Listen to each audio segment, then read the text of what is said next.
អូខេជាប្រិយរបស់ថ្ងៃនេះខ្ញុំនេះសម្ភារនេះសម្ភារសុកយ៉ាចឹងសុករីយ៉ាយើងខ្ញុំត្រូវការសម្ភារអូនមានអារម្មណ៍មិនដែរទៅពេលអូនចោលឈ្មោះល្បីនៅក្នុង TikTok លើនេះគេជួបមកទូរស័ព្ទចឹងសម្ភាររីយ៉ាយើងអត់កើតទេ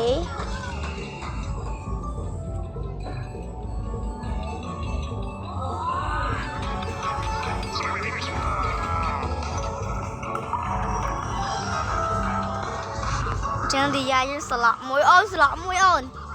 ស្លក់មួយហត់ទៅដៃហ្វាក់យូមួយចេម៉ែណាគេចេម៉ែបងប្អូនយ៉ា